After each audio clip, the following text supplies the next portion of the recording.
नमस्कार, मैं धीरज मिश्रा। स्वागत है खबर 24 आवर्स में। आज हम जिस मुद्दे पर बात करने वाले हैं वो मुद्दा आज हमारे समाज के लिए अहम बन चुका है। यह मुद्दा किसी व्यक्ति विशेष के लिए नहीं, ये गाय के लिए है, जिसे हम गाय माता भी कहते हैं।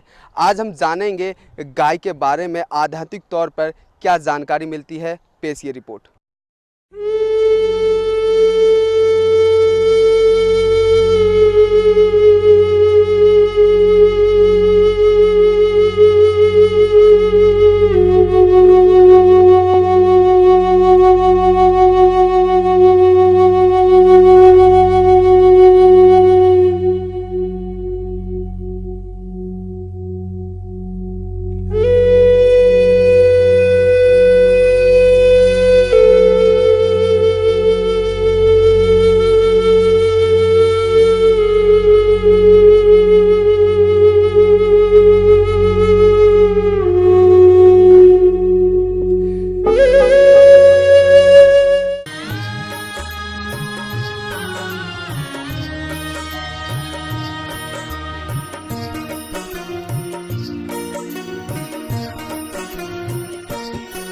भारत भूमि निर्मल पावन, यहाँ राम कृष्ण के धाम है। वंदन करते पथ मेरा धाम, गो सेवा आठो याम है। भारत भूमि निर्मल पावन।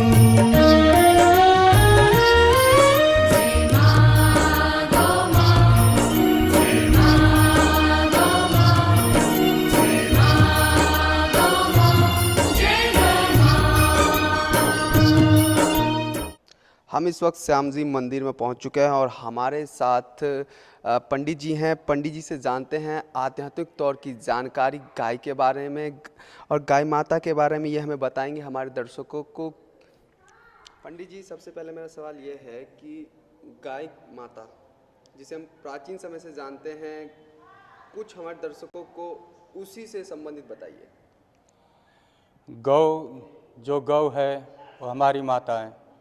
जब पृथ्वी को कष्ट पहुंचा, क्षति पहुंची, पृथ्वी पर पाप हुआ, अधर्म हुआ, जब स्वयं गौ माता ने गाय का रूप धारण किया, और जो गाय माता हैं वो सर्वप्रथम गौ का रूप धारण करके और ब्रह्मा जी के पास जा कर के और ब्रह्मा जी को संग ले करके और स्वयं जो पृथ्वी के पालनकर्ता भगवान विष्णु हैं उनके पास गईं और अपनी व्यथा सुनाई। हमारे जो सनातन धर्म में जो सबके पालन करता लक्ष्मी नारायण भगवान हैं, वह सिर्फ एक ही से प्रेम करते हैं, जो गौ माता हैं। और गौ माता की व्यथा को हरने के लिए वह इस पृथ्वी पर अवतार लिए हैं। तुलसीदास जी रामायण में भी लिखते हैं कि जब जब हो ही धर्म की हानि इत्यादि। ये सारे चौपाइयाँ जो हैं ये रामायण जी में लिखा हुआ है।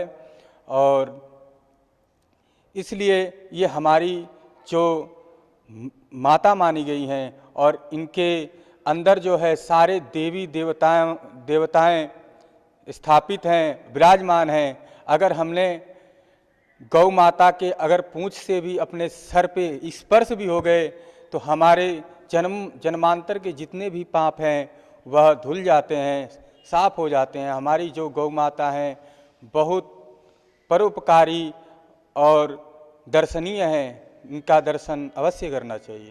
पंडित जी, ये तो आध्यात्मिक तौर की बात हुई कि उस समय में जब भगवान का समय था, त्रेता युग था, तब गाय की जो स्थिति थी वो बहुत ही अच्छी थी और गाय को पूजनीय माना जाता था। लेकिन हम बात करें आज की स्थिति की, तो आज की स्थिति के बारे में दर्शकों को कुछ और बताइए। आज की स्थिति में जी ये हमारी गौ माता का यानी कि ये लगा लो कि घोर अपमान हो रहा है। गौ माता, गोवंश धीरे धीरे समाप्त सा होता जा रहा है। पहले जो भगवान श्री कृष्ण थे और नंद बाबा थे, सिर्फ नंद बाबा के पास 9 लाख गैया थी, और आज उसी ब्रजमंडल में वही धरती है, लेकिन आज देखने को एक भी गाय नहीं है। और जो पता नहीं कहाँ से नस्ल आई भैंसों की, भैंस इत्यादि अब लोग भैंस पालते हैं, जो कि उनको ये नहीं पता है कि जिस घर में गौ माता होती हैं उनके गोबर इत्यादि मूत्र इत्यादि से सारा घर पवित्र हो जाता है, सारा आंगन पवित्र हो जाता है। और जहाँ तक गौ माता की सुगंधी और धूल, हमारे शास्त्र में ये भी बताया गया है कि जो हम विवाह इत्यादि का मुहूर्त निकालते हैं तो उसमें भी गोधूली बेला लिखा रहता है। तो गोधूली बेला इत्यादि तो उस गौ माता के ही स्पर्श मात्र से सारी पर्यावरण शुद्ध हो जाता है। लेकिन आज वो चीज़ लुप्त होती जा रही है और गौवंश समाप्त होता जा रहा है। क्या लगता है कि जो समाप्त होता जा रहा है, आज की स्थिति पिछले की स्थिति से बहुत ही बदल चुकी है, क्या लगता है इसमें आम जनता, हम लोग भागीदार हैं? हाँ जी, बिल्कुल हम लोगों की गलती है। आज गौ माता के लिए हम डॉगी पाल रहे हैं, कुत्ते पाल रहे हैं और मुर्गा इत्यादि गौ मांस को खा रहे हैं। ये सारे चीज न करके अगर हम गौवंश का पालन करें तो यूँ लगा लो कि ये सारी धरती पवित्र हो जाए। और लोग इधर उधर भटक रहे हैं, जो लोग हैं ये इधर उधर भटक रहे हैं, जो कि सबसे पहली सीढ़ी जो है धन कमाने का, विद्या पाने का, ऐश्वर्य पाने का, और जो हमारे पितृ ऋण है इत्यादि जो भी जैसा भी ऋण है वो हमारी गौ माता से ही समाप्त होता है। अगर गौ माता को हम पालें, रखें और उनका सेवा करें तो हमारे जन्म जन्मांतर के पाप और जो हम इधर उधर धन के लिए दौड़ते रहते हैं ये सारे उनके आशीर्वाद से प्राप्त कर सकते हैं। लेकिन अब पता नहीं क्या चलन है, क्या वो है कि गौ माता को कोई पालना ही नहीं चाहता। गौ माता कोई पालना नहीं चाहता।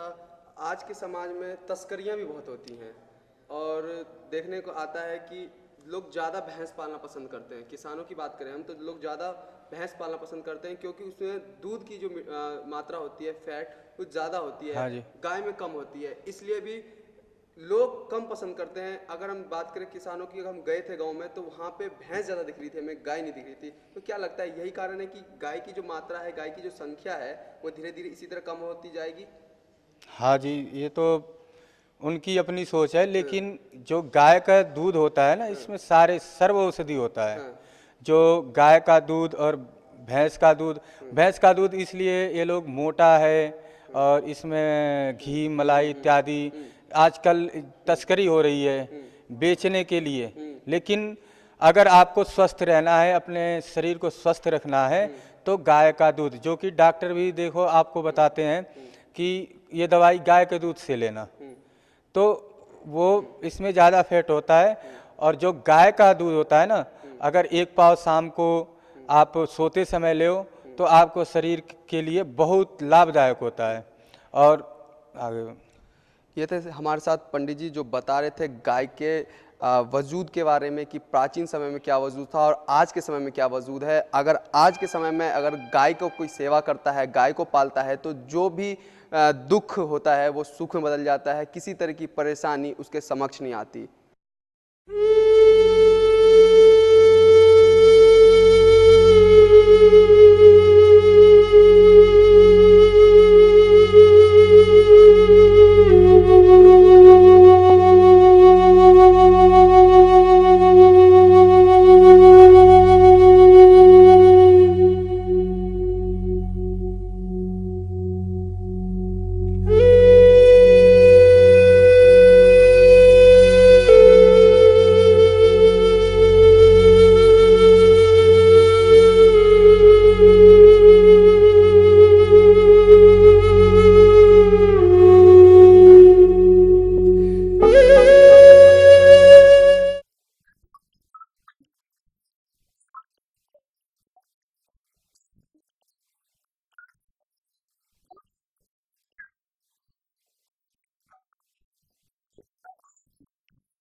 हरियाणा सरकार में जो बिल पेश हुआ है गौ रक्षा के लिए, और उसी से संबंधित हमारे साथ कुछ स्थानीय निवासी हैं बल्लभगढ़ के, इनसे जानते हैं कि जो बिल पास हुआ है इससे कितना असर पड़ेगा।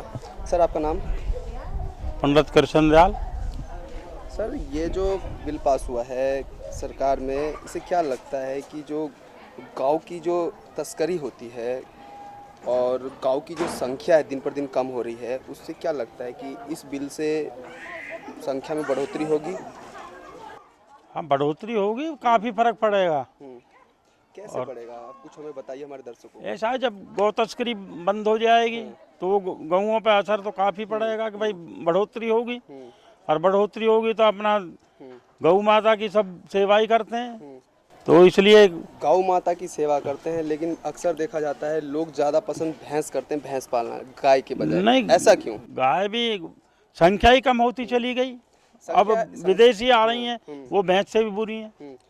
संख्या की बात हो रही है, भैंस का जो दूध होता है वो ज़्यादा लोग पसंद करते हैं गाय के बजाय। ऐसा क्यों? क्योंकि ज़्यादा उसमें फैट होता है, इसलिए गाय की संख्या कम हो रही है। आपको क्या लगता है कि लोगों में एक मानसिकता है कि भैंस का दूध ज़्यादा पसंद करते हैं, ऐसा क्यों? नहीं, फैट की वजह है, हल्का दूध है गाय का, और गाय का पहले से भी गाय का बहुत अच्छा, बच्चों के लिए भी बड़ा इससे असर पड़ेगा, काफ़ी पड़ेगा। आप क्या कहेंगे? मैं तो ये कहूँगा कि गाय की बजाय अगर भैंस करते हैं तो वो क्या नाम कि कमर्शियल पर्पज से करते हैं कि उससे आमदनी ज़्यादा होगी, हमारा इनकम बढ़ेगा।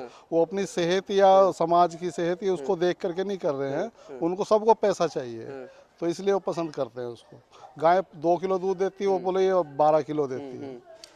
दूध की बात हो गई। अंकल जी, क्या लगता है कि इसे तस्करी रुकेगी? मुश्किल दिख रहा है। मुश्किल है। क्यों मुश्किल है? क्योंकि आप बैंड भी लगा दिया है, आपको 10 साल की सजा और 30,000 से 1 लाख का आपको जुर्माना भरा पड़ेगा।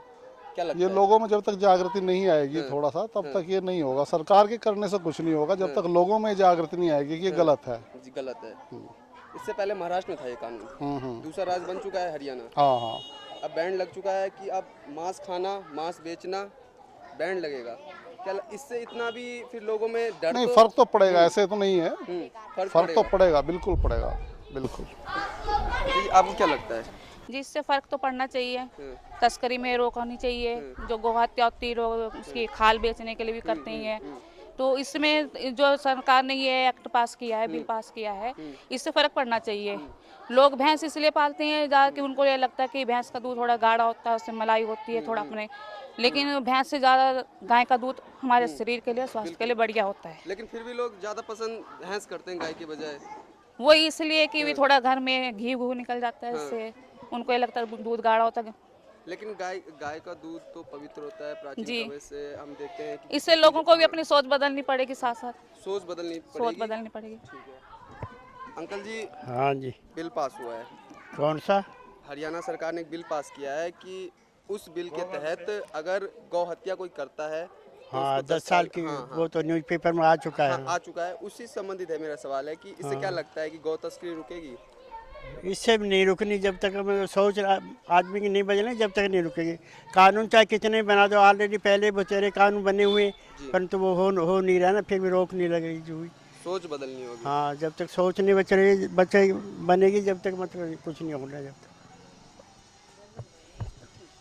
आंटी जी, क्या लगता है? अंकल जी कह रहे हैं सोच बदलेगी तभी होगा, कानून बनने से कुछ नहीं होता। क्या हाँ, ये लगता तो बात सही है भैया। जब हमारी सोच बदलेगी, हम अपनी सोच बदलेंगे कि भाई हमें ये गौ हत्या रोकनी है, कि हमें गौ पालन करना है, जब ही हो सकता है। ऐसे सरकार के कानून से नहीं हो सकता। ये हमारी सोच के बगैर उससे ही हो सकता है। हम गौ पालन करें, गौ की सेवा करें, और ये मांस मीट खाना बंद करेंगे तो जब ही हो सकता है। उससे कहीं हम अपने आप जागरूक होंगे ना, जब ही ये काम हो सकता है।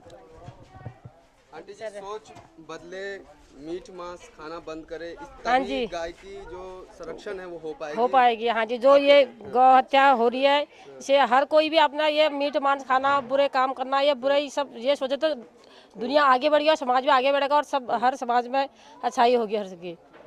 यहाँ के तमाम लोगों की मिलीजुली राय है। कोई कह रहा है कि कानून बनने से जो गौ तस्करी है वो रुकेगी, कोई कहता है कि कानून बनने से सिर्फ कुछ नहीं होगा, सोच बदलनी होगी, ये जो मांस मीट खाया जाता है इसे बंद किया जाए, तभी जो तस्करी है वो रोकी जाएगी। देखना दिलचस्प रहेगा कि कानून बनने से हरियाणा सरकार में गौ तस्करी रुकती है या फिर यूं ही चलती रहेगी। कैमरामैन संतोष के साथ धीरज मिश्रा, खबर 24 आवर्स।